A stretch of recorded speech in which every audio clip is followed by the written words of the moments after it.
I am in Kolkata. I'm staying at the Novotel Hotel in Kolkata, and it's absolutely fantastic, and I decided I will do a video here. I'm on a motorcycle trip from Hyderabad to Tezpur, Assam, and for people who don't know, that's about 2,700 kilometers. And I have a beautiful BMW R1250 GSA. It's a beautiful motorcycle. And by the way, I also log my motorcycle videos on a different channel. It's named Motorcycle Meditations. So it's youtube.com/@motorcycle meditations, no space, no underscore, nothing. But why am I telling you about my motorcycle trip on Enterprise Architecture Radio? See, when I was riding, all these thoughts come into my head. You know, the first day I rode 900 kilometers from my place to Chhatrapur in Odisha. And then on the second day, I rode 600 kilometers from Chhatrapur to here, Kolkata. And although I have an absolutely beautiful motorcycle, it's a complete mile muncher and very comfortable motorcycle, can take potholes and bad roads in its stride like nobody's business. But motorcycle riding is tough. It's difficult. It's painful, you know. You get shoulder pain, your bum's pain, your back pains, you get tired, you get dehydrated. Of course, you carry water with you, but and you can take stops in the middle. But it's tough. There's a certain amount of physical endurance required to ride a motorcycle, especially long distances. But it's not just physical endurance, because no physical endurance can be achieved without the mental component. There's a mental component to it as well. Like, for example, when you're riding, you get a little bit tired, you want to stop, right? Now, I stop every 200 kilometers, and that's actually a long distance on a motorcycle. People usually stop at 70, 80 or 100 kilometers, or some people time it. Every hour they'll take a stop. But I don't take so many stops because what I do is, on the first day, I try to cover as much distance as I can. Like, I covered 900 kilometers. Now, rest of the ride is going to be easy. Like, tomorrow I'm doing 550 kilometers approximately. And then day after tomorrow, I'm going to be doing 500 more kilometers, and then I'll reach my destination. So if I take too many stops, like every hour or so, then I'll not be able to make 900 kilometers, right? Because it adds up to the time. Also, what I do is I fast. You know, I go hungry. I don't have breakfast. Sometimes I don't even have lunch. I do that because of many reasons. One is it reduces the amount of breaks that you can take, which makes it covering more distance easier. Second is, when you eat outside, and I understand that there is a little bit of fun in stopping at places and meeting people and eating out and so on. And I do that when I am on a ride to the northeast, all right? But riding from Hyderabad to Odisha, it's mostly flatlands, plain roads, big highways, you know, and culturally, things don't change much. People remain more or less the same, so there's no adventure in it, right? And secondly, you can't trust the food that you're eating on the highway. So, and I don't have access to a toilet until I reach my destination, you know what I mean? So, bowel movements and all. So, if you fast, right, you don't have to eat junk food, right? And then I carry some protein bars every once in a while. If you get really, really hungry, I do protein bars, break my fast, and then keep going. And then I usually eat around 3 or 4 o'clock in the evening. And then I stop riding at about 6 or 7. So endurance, you know, it builds physical and mental endurance. Now, at work also, you know, in your career also, from time to time, you have to demonstrate endurance.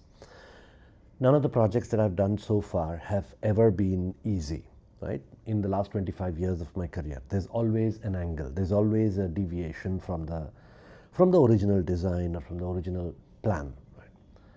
Timelines are always tight. I have never met a customer who comes and tells me that you have all the time in the world, do it, but do it right. That practically never happens.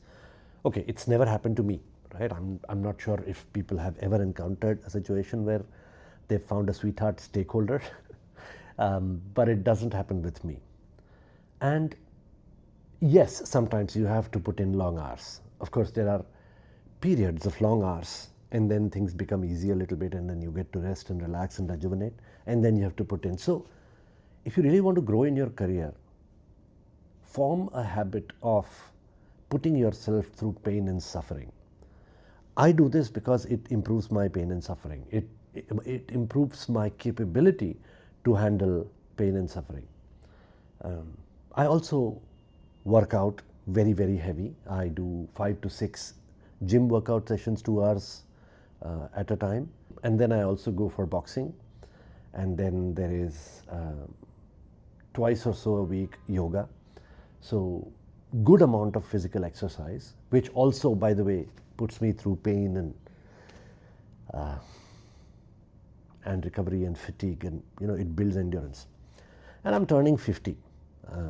Yes, I did not grow that well in my career. I intended to become a CIO of a medium-sized organization by this age.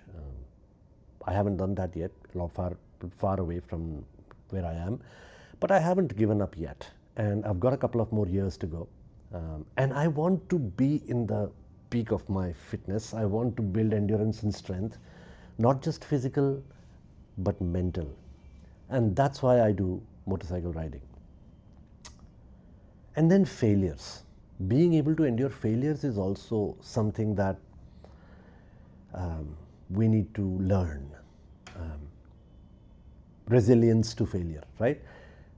I remember I went on a motorcycle ride to Arunachal Pradesh, 2 of my friends with me at that time. This is a solo trip, but that one was with 2 of my friends, and we wanted to go to Mechuka. Mechuka is a small place on the top of the mountain in Arunachal Pradesh. And the roads are horrible. And you can look up Mechuka motorcycle ride on YouTube and you'll find the kind of roads they are. And the weather was even more horrible because it was raining and it was almost close to 0-degree temperatures. And 3 of us were, battling it out. And we went to a point, we took a stop. And taking a stop when you're on a motorcycle ride is, while going on a motorcycle ride is difficult on the mountains.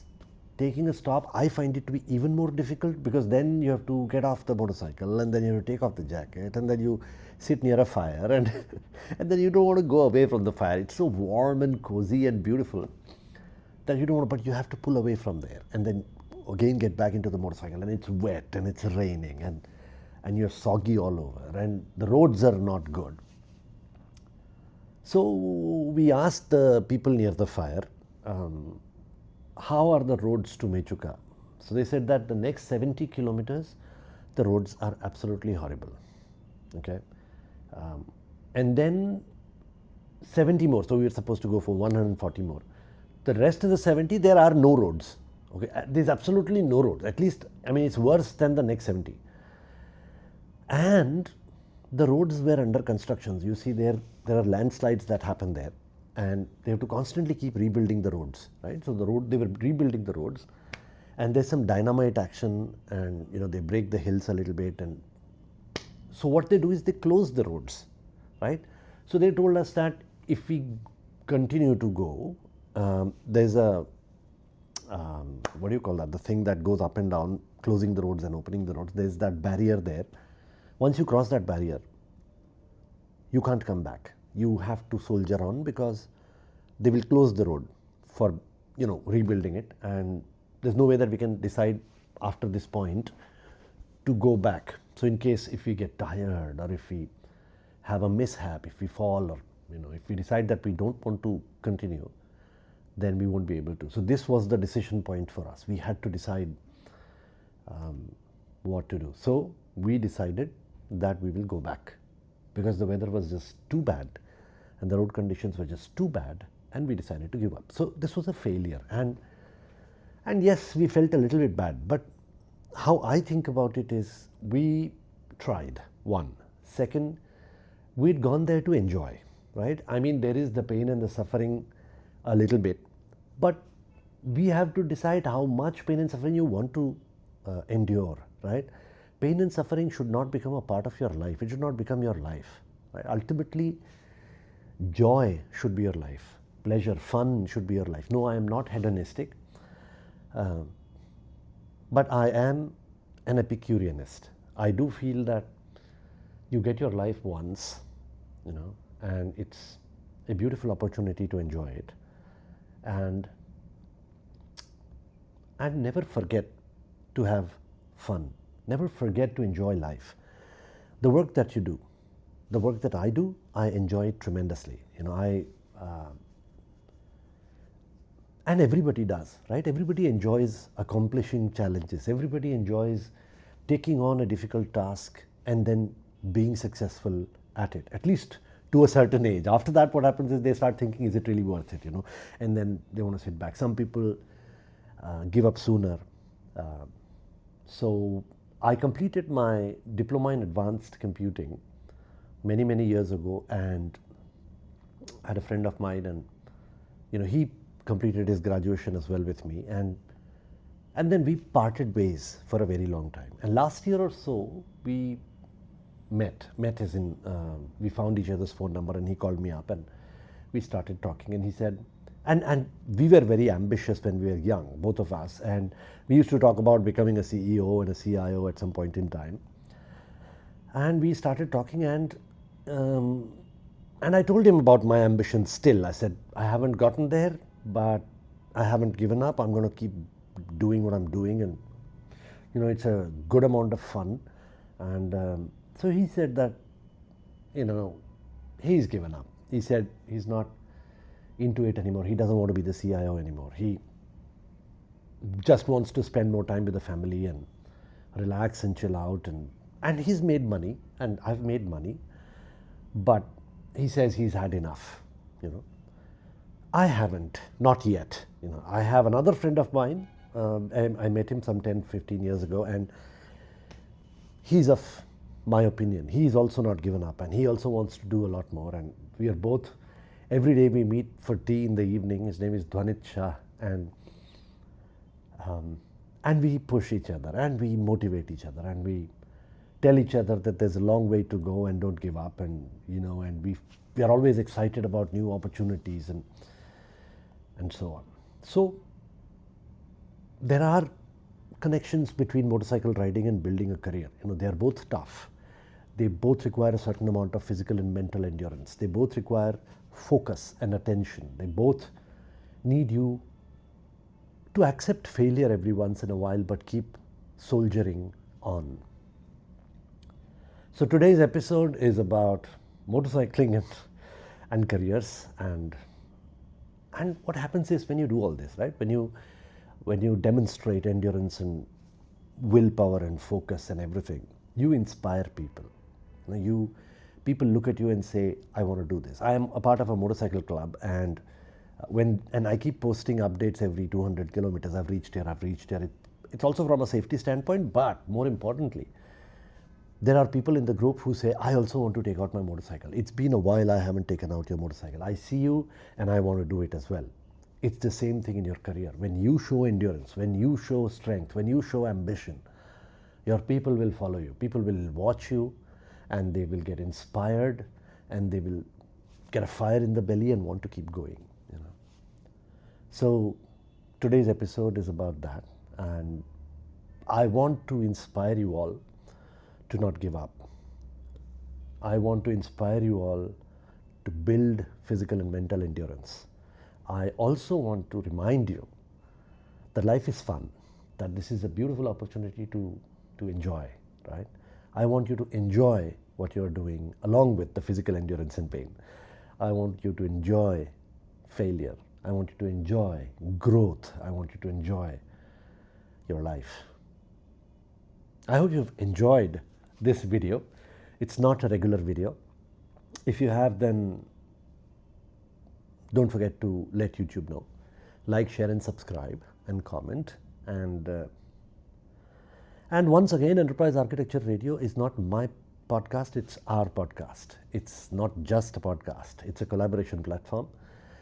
I want people to come together. I'm trying to form a group of intellectuals who who work with each other, help each other out, guide each other, but most importantly, have a ton of fun.